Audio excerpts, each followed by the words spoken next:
Hello everyone, welcome to the seven things. तो इससे पहले वाले वीडियो में हमने एंशिएंट सेवन वंडर्स के बारे में बात की थी। तो अब हम जानेंगे मॉडर्न सेवन वंडर्स के बारे में। तो चलिए स्टार्ट करते हैं। द मॉडर्न सेवन वंडर्स के फर्स्ट नंबर पे आता है the great wall of China. China की इस दीवार को 5th सेंचुरी से लेके 16th सेंचुरी तक बनाया गया था और वही इस दीवार को बनाने में करीब 10 लाख से भी ज़्यादा लोगों की मेहनत मिली हुई है, जिसमें वहाँ के आम लोगों से मिलकर वहाँ के सैनिक और अपराधी भी शामिल थे। इस दीवार को दुनिया का सबसे लंबा कब्रिस्तान भी कहा जाता है, क्योंकि इस दीवार को बनाते वक्त करीब 4 लाख से भी ज़्यादा लोगों की वहीं पर डेथ हो गई थी और माना जाता है कि मरने वालों को इसी दीवार में दफन कर दिया जाता था, जो इसे दुनिया का सबसे लंबा कब्रिस्तान बना देता है। चाइना की ये दीवार करीब 21,000 किलोमीटर में फैली हुई है और इसे 220 से 206 BC के बीच चाइना के द फर्स्ट एम्पियर क्वीन सी युआंग ने बनवाना शुरू किया था। सैटेलाइट डेटा से मालूम पड़ता है कि इस वॉल के नॉर्थ में घने जंगल हुआ करते थे, जहाँ पर उस दौर में मंगोल्स रहते थे। And from the so many centuries ये मंगोल्स चाइना में आकर लूटपाट करते और यहाँ की बस्तियों को आग लगा दिया करते थे। एंड हर आए दिन की लूटपाट से परेशान होकर चाइना के फर्स्ट एम्पियर ने इस दीवार को बनवाना शुरू किया था। Later on many successive dynasties built and maintain multiple stretches of border walls, लेकिन इसका सबसे ज़्यादा हिस्सा बिटवीन 1368 टू 1644 के बीच मिंग डायनेसिटीज़ के थ्रू बनाया गया था। चूँकि इस दीवार को अलग अलग डायनेसिटीज़ ने बनवाया था, ये वॉल ईस्टर्न चाइना के ऊंचे तरीन पहाड़ों से होकर चाइना के गोबी डेजर्ट तक फैली हुई है। इस वॉल की लंबाई करीब 8,850 किलोमीटर तक की नोट की गई है। ये वॉल हमारे प्लेनेट पर इंसान का बनाया हुआ आज तक का सबसे बड़ा स्ट्रक्चर है, जो कि मिट्टी के 1 बिलियन जितनी ईंटों से बनाया गया है। ये दीवार 7 मीटर ऊंची है और इसमें सैनिकों के बचने और हमलावरों पर तीर चलाने के लिए हर 50 मीटर पर ऊंचे ऊंचे एरो रूम्स बनाए गए हैं। क्योंकि 2006 तक इस दीवार के संरक्षण के लिए कोई स्पष्ट नियमन या कायदा कानून नहीं थे, कुछ लोगों ने दीवार की ईंटों का घरों या खेतों के निर्माण के लिए प्रयोग कर लिया था, तो वही कुछ लोगों ने ईंटों को निकालकर उन्हें बेच भी दिया था। और कुछ इसी तरह the great wall of China का करीब 40% हिस्सा टूटकर गायब हो चुका है। 1987 में चाइना की इस दीवार को यूनेस्को के द्वारा वर्ल्ड हेरिटेज साइट के रूप में नामित किया गया था। मॉडर्न सेवन वंडर के सेकंड नंबर पर आता है पेट्रा। जॉर्डन देश के अंदर possibly as early as 5th century के अंदर नोबिडियंस के थ्रू अपने कैपिटल सिटी के तौर पर बनाया गया ये सिटी एक बहुत ही खूबसूरत और हिस्टोरिकल सिटी है। नोबिडियंस को बंजर रेगिस्तान में उनकी पावरफुल वाटर सेविंग टेक्निक्स और ठोस चट्टानों को तराशने के लिए उनकी महान क्षमता के तौर पे भी जाना जाता है। कई सेंचुरी तक खोए रहने के बाद पेट्रा की खोज 1812 में एक स्विस जियोग्राफर जॉन लुडविग बर्कट ने की थी और इसीलिए इस सिटी को द लॉस्ट सिटी के नाम से भी जाना जाता है। पेट्रा को होर नाम के एक पहाड़ की ढलान पर बनाया गया है। ये सिटी अपने रॉक कट आर्किटेक्चर और पानी के नाली प्रणाली के लिए प्रसिद्ध है। आज ये जॉर्डन का प्रतीक है और साथ ही साथ जॉर्डन का सबसे अधिक देखे जाने वाला टूरिस्ट अट्रैक्शन पॉट भी। पेट्रा में लगभग 800 से ज़्यादा नक्काशीदार कब्रें, मंदिर और एक ओपन स्टेडियम जिसमें करीब 5,000 से 8,000 लोग एक साथ बैठ सकते हैं और कई सारे तालाब और पवित्र संरचनाएं मौजूद है।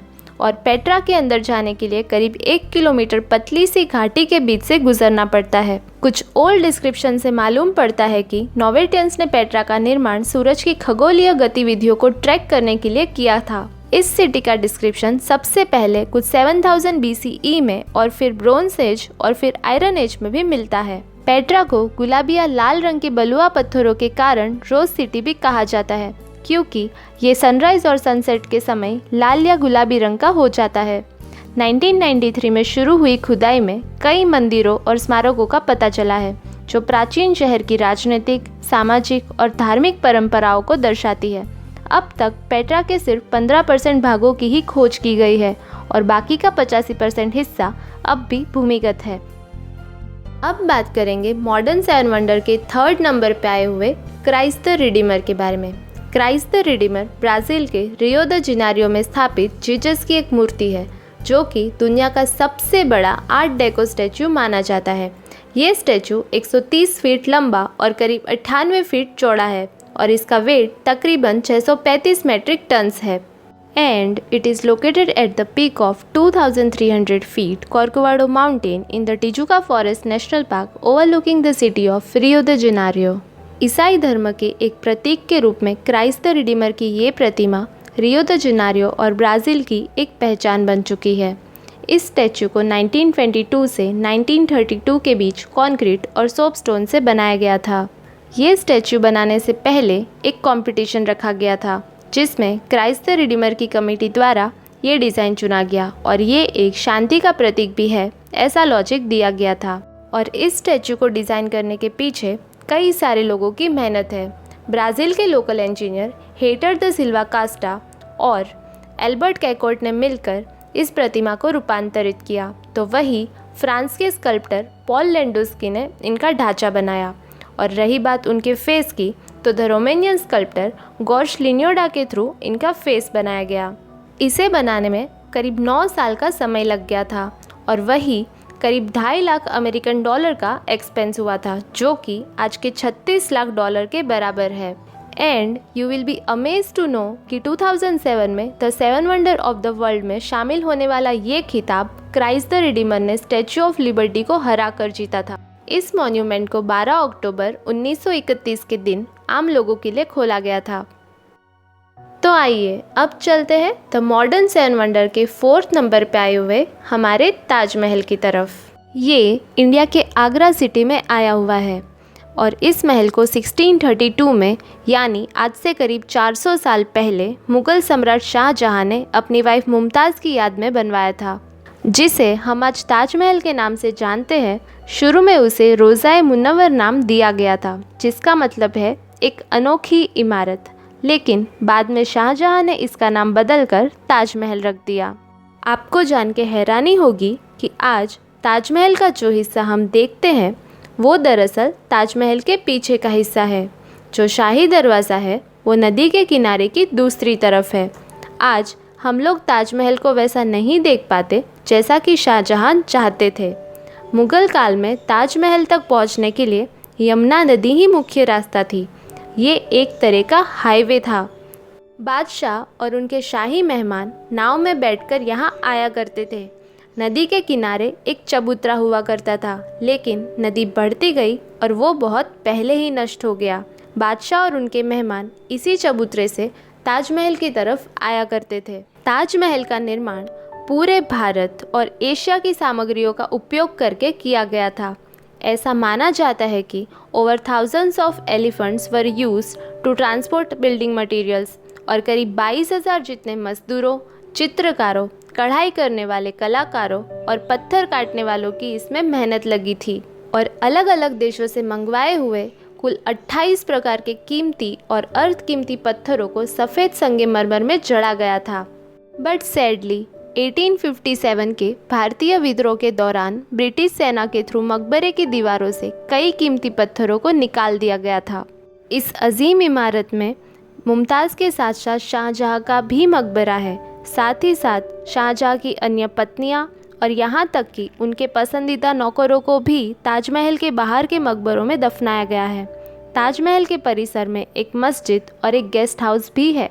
The cost estimated at the time to be around 32 million rupees, जो कि आज की डेट के अप्रॉक्सीमेटली 70 बिलियन यानी कि 7,000 करोड़ रुपए है।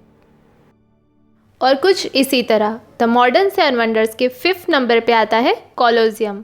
कोलोसियम इटली देश के रोम में स्थित रोमन साम्राज्य का एक विशाल स्टेडियम है और करीब 24,000 स्क्वायर फीट में फैली हुई इस जगह पर जानवरों की लड़ाई, खेलकूद और सांस्कृतिक कार्यक्रमों की तरह ही कई सारी मनोरंजन की चीज़ें हुआ करती थी। ओवल शेप के इस विशाल स्टेडियम को 70 या 72 एडी के बीच किंग वेस्पाशियन ने बनवाना शुरू किया था, जिसे बाद में उनके वारिस टाइटस ने 80 एडी में पूरा किया। इन सम्राटों को फ्लेवियन राजवंश के रूप में जाना जाता है और इसीलिए इस एम्पी थिएटर का दूसरा नाम फ्लेवियन एम्पी थिएटर पड़ा। इसका फिलहाल का द रोमन कोलोसियम नेम इस थिएटर के पास एक 35 मीटर ऊंची कांसे की प्रतिमा थी, जिसका नाम कोलोसियम ऑफ नीरो था, उससे पड़ा। इसका निर्माण चूना, पत्थर, टफ और कंक्रीट जैसी चीज़ों से किया गया था। इस थिएटर को रोमन लोगों के लिए उपहार के तौर पे बनाया गया था। कोलोसियम के नीचे कई कमरे और भूमिगत मार्ग है जहां जानवरों और ग्लैडिएटर्स को रखा जाता था। अकॉर्डिंग टू डियोकेशियस थियोरी, 80 या 81 एडी में इसके इनॉग्रेशन सेरेमनी के दिन एक ही दिन में 10,000 से भी ज़्यादा जानवरों को मारा गया था। कोलोसियम दुनिया का सबसे बड़ा एम्पी थिएटर है जिसमें एक समय में 50,000 से 80,000 लोग एक साथ बैठ सकते हैं और ये करीब 50 मीटर यानी कि 12 माले की बिल्डिंग जितना ऊंचा है।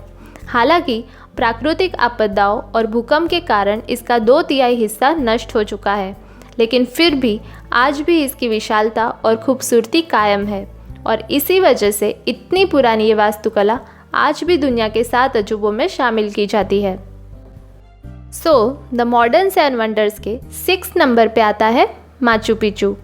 माना जाता है कि माचू पिचू को 1438 से 1472 के बीच में इंका के 9वें शासक पचेती इंका युपनकवी के थ्रू बनाया गया था। Most archaeologist believe that Machu Picchu was constructed as an estate for the Inca emperor. Machu Picchu Peru देश में युआना पिचू और माचू पिचू पहाड़ों के बीच में स्थित है। ये एंडीज़ के पूर्वी ढलान पर समुद्र तल से करीब 7,970 फीट ऊपर है और इसके सैकड़ों फीट नीचे उरुबाम्बा नदी है और करीब 80,000 एकड़ में फैले हुए माचू पिचू की खूबसूरती देखने लायक है। इंका साम्राज्य की सिविल इंजीनियरिंग टेक्निक्स अविश्वसनीय रूप से उन्नत थी क्योंकि उसमें जानवरों का, लोहे के औजारों का या पहियों का किसी भी रूप से इस्तेमाल नहीं किया जाता था। माचू पिचू की इमारतों को बनाने में किसी भी प्रकार की मोर्टार यानी कि सीमेंट या कोई भी ऐसी चीज़ जिसका हम पत्थरों या ईंटों को चिपकाने के लिए यूज़ करते हैं उसका उपयोग नहीं किया गया, लेकिन फिर भी इन पत्थरों को इतनी बारीकी से काटा गया और जचाया गया कि उनके बीच एक क्रेडिट कार्ड भी नहीं डाला जा सकता। माचू पिचू 150 से भी ज़्यादा इमारतों को मिलकर बना है जिसमें घर, मंदिर और अभ्यारण्य भी शामिल है। हालांकि आर्कियोलॉजिस्ट अभी तक इसकी सिर्फ 3 संरचनाओं की ही पहचान करने में सक्षम रहे हैं, जिसमें एक सूर्य का मंदिर, 3 खिड़कियों का कमरा और तीसरा है इंतिहुताना पत्थर। 1572 में स्पेनिशों ने इंका पर आक्रमण करके उनके साम्राज्य का अंत कर दिया और इंका की बनाई हुई तमाम इमारतों को नष्ट कर दिया, लेकिन फॉर्चुनेटली वो लोग माचू पिचू को नहीं देख पाए, जबकि वो इंका के कैपिटल कुस्को से सिर्फ 80 किलोमीटर ही दूर था और इसी वजह से वो बच गया। और फिर बाद में 1911 में अमेरिकन हिस्टोरियन हिराम बिंघाम ने इसे ढूंढा और फिर इस पर एक किताब भी लिखी जिसका नाम था the lost city of the incus, और उन्होंने ही दुनिया को माचू पिचू से रूबरू करवाया और इसे विश्व धरोहर की सूची में शामिल करने के लिए प्रोत्साहित किया। माचू पिचू को 1983 में यूनेस्को की वर्ल्ड हेरिटेज साइट में शामिल किया गया था और 2007 में दुनिया के 7 अजूबों के लिए भी। तो अब हम बात करेंगे the 7 wonders of the world की लिस्ट में सबसे आखिर में आए हुए और सबसे रहस्यमयी चिचेन इत्जा के बारे में। चिचेन इत्जा का निर्माण माया कम्युनिटी के लोगों के द्वारा 6th सेंचुरी में शुरू किया गया था, जो कि लगभग 12th सेंचुरी तक चला। ये मेक्सिको के युकाटन स्टेट में आया हुआ है। चिचेन इत्जा का मतलब है कुओं का मुंह या फिर पानी का जादू करने वाला, क्योंकि युकाटन स्टेट प्राकृतिक कुओं से भरा पड़ा है माना जाता है, इसीलिए इसका नाम ऐसा रखा गया था।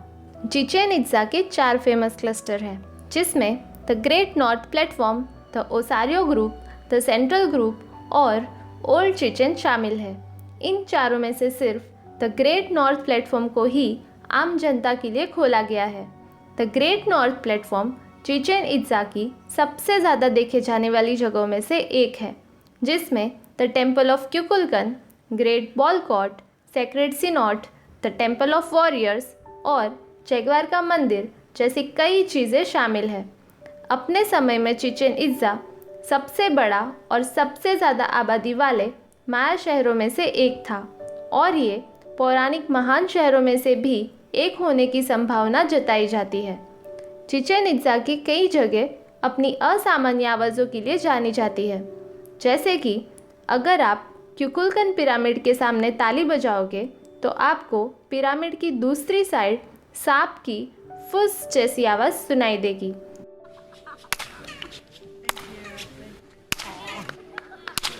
तो वही बॉल कोर्ट के एक छोर पर ऊपरी मंच पर जैगवार का एक मंदिर है, जिसके अंदर एक दीवार पर पेंटिंग की गई है, जिसमें कुछ वॉरियर्स एक गांव की घेराबंदी करते दिखाई देते हैं।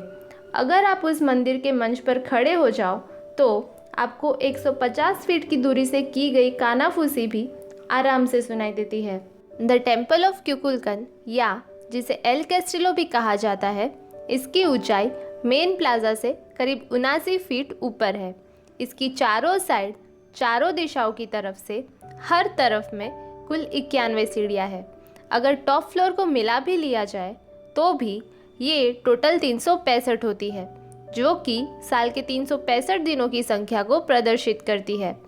Eight the time of equinox, यानी साल के वो दिन जब दिन और रात एकदम बराबर यानी कि इक्वल होते हैं, पिरामिड पर सांप की एक छाया बन जाती है, जो कि ऊपर से नीचे की ओर सीढ़ियों पर उतरती हुई दिखाई देती है। ये विशाल पिरामिड वास्तव में एक बड़े कैलेंडर के रूप में कार्य करता है। 1988 में यूनेस्को ने इसे वर्ल्ड हेरिटेज साइट में शामिल कर लिया था।